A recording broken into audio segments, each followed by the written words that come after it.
मेरी सहेली आरती एक मिडिल क्लास की फैमिली से है। वो दिखने में बहुत ही सुंदर, एकदम हीरोइनों की जैसी और बहुत चुलबुली है, बहुत बातें करती है। वो अपने घर में अपने माँ बाप की इकलौती बेटी है, इसलिए उसे बचपन से ही खूब लाड़ प्यार से पाला गया। और मेरा नाम मोनिका, और हम दोनों साथ में एक ही क्लास में पढ़ते हैं। तो एक दिन की बात है, मैं आरती के घर पर थी और हम दोनों बहुत देर से टीवी देख रहे थे। तब आरती की मम्मी ने उसे थोड़ा डांटते हुए कहा, कभी पढ़ाई भी कर लिया कर, पढ़ाई में भी मन लगा लिया कर, वरना इस बार 12वीं की परीक्षा में पास तक नहीं होगी। उसकी माँ ने इतना ही कहा था कि आरती के पापा तुरंत बोल पड़े, अरे क्यों मेरी बिटिया पर पढ़ाई का इतना प्रेशर डालती रहती हो, देखने दो उसे टीवी। और वैसे भी मैं अपनी बिटिया के लिए सबसे अमीर घर का लड़का ढूंढूंगा जिसके साथ मेरी बिटिया राज करेगी, राज। तब आरती की मम्मी ने जवाब दिया, अरे क्यों अपनी बेटी को इतना बिगाड़ रहे हो, इतना सर पर चढ़ाना भी ठीक नहीं होता। उन लोगों की बातें मैं बैठी बैठी सुनती रही और आरती के पापा की ऐसी बातों से तो लगता था कि वो वाकई में आरती की शादी एक बहुत बड़े घराने में करेंगे। दिन ऐसे ही बीतते रहे। हम दोनों ने 12वीं की परीक्षा अच्छे नंबरों से पास की और फिर हमारा ग्रेजुएशन भी कंप्लीट हो गया। इसके बाद मैं एमए करने के लिए दूसरे शहर चली गई और मेरे मम्मी पापा और भैया भी मेरे साथ दूसरे शहर रहने लगे। और वहीं मेरे भैया की जॉब लग गई, इसलिए हम अब अपने शहर तक नहीं जा पाते थे। और तो और अब मेरी आरती से बात तक नहीं होती क्योंकि उसका नंबर जो स्विच ऑफ जाने लगा था, शायद उसकी सिम बदल चुकी थी या फिर शायद वो अपनी जिंदगी में बहुत व्यस्त हो चुकी थी। मैं बहुत बार उससे बात करने की सोचती, लेकिन जैसे ही उसका नंबर डायल करती, हमेशा उसका फोन स्विच ऑफ ही जाता। मुझे आरती के साथ बिताए हुए पल बहुत याद आते थे, उसकी चुलबुली सी बातें, उसकी मस्ती, हम कितना खुश रहा करते थे। ये सोचकर मेरी आंखें हमेशा नम हो जाती। धीरे धीरे समय बीतता गया और अब मेरी शादी हो गई। आरती से बात किए बिना मुझे पूरे 6 साल हो गए आज। बस मन में यही सोचती रहती कि आरती की शादी हो भी गई होगी।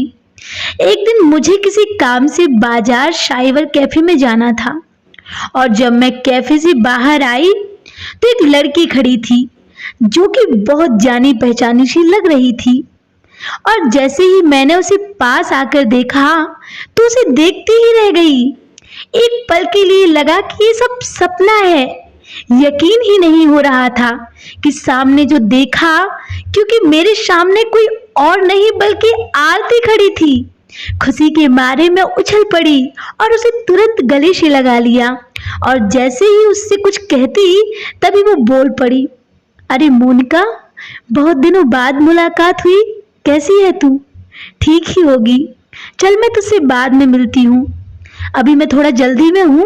मैं अपनी बेटी को स्कूल से लेने आई हूँ, उसकी छुट्टी हो गई है, अगर वो मुझे नहीं देखेगी तो रोने लगेगी। और इतना कहकर वो तुरंत वहां से चली गई। मैं हाथ पर हाथ रखकर सिर्फ खड़ी रह गई और मैं मन ही मन सोचने लगी, क्या ये वही आरती थी?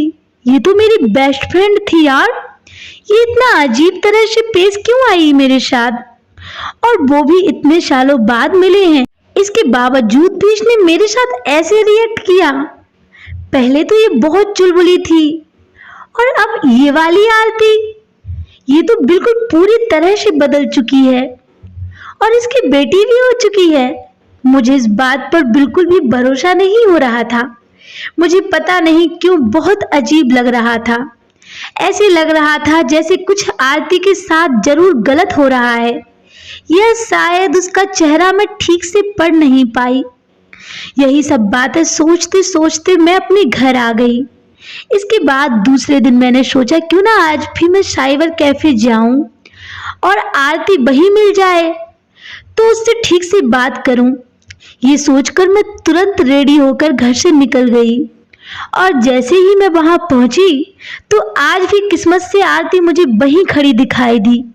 मैं तुरंत उसके पास गई और इस बार मैंने उसका हाथ पकड़ा और उसे पास के कॉफी शॉप में ले गई और कहा, आरती क्या हुआ तुझे?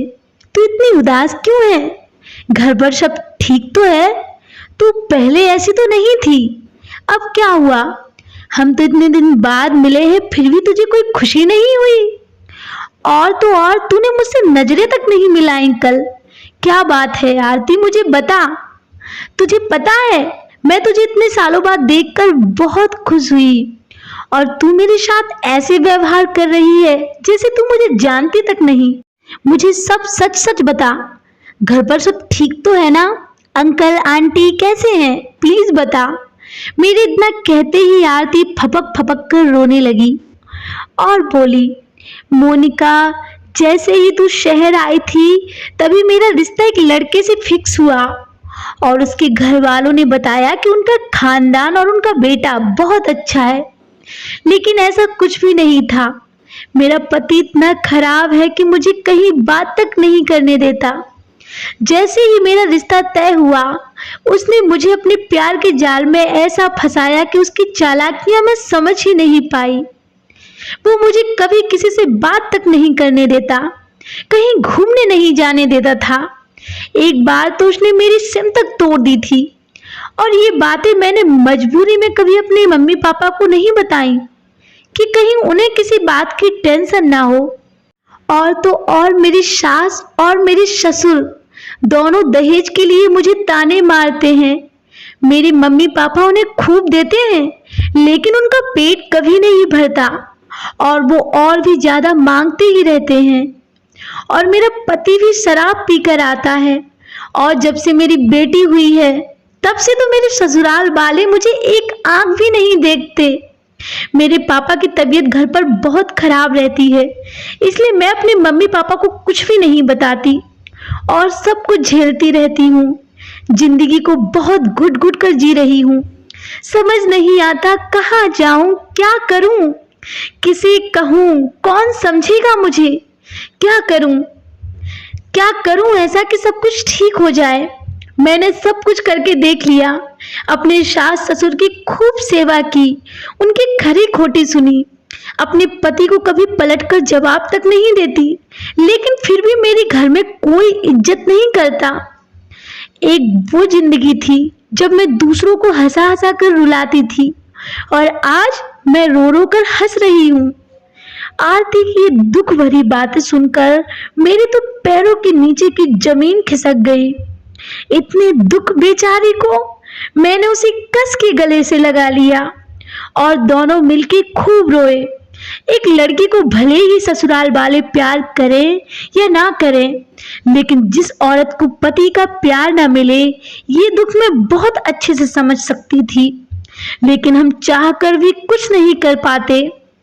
दोस्तों, हर माँ बाप हमेशा यही कोशिश करते हैं कि उनकी बेटी की शादी किसी बड़े घर में और अच्छे लड़के से हो और वो पूरी जिंदगी राज करे, लेकिन कई बार किस्मत को कुछ और ही मंजूर होता है।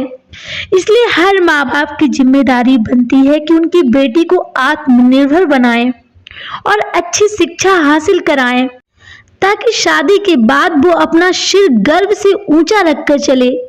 अपनी बेटियों को हमेशा आर्थिक रूप से इतना सशक्त जरूर बनाएं ताकि वो शादी के बाद कभी खुद को बिना किसी सहारे के भी मजबूत बनाएं।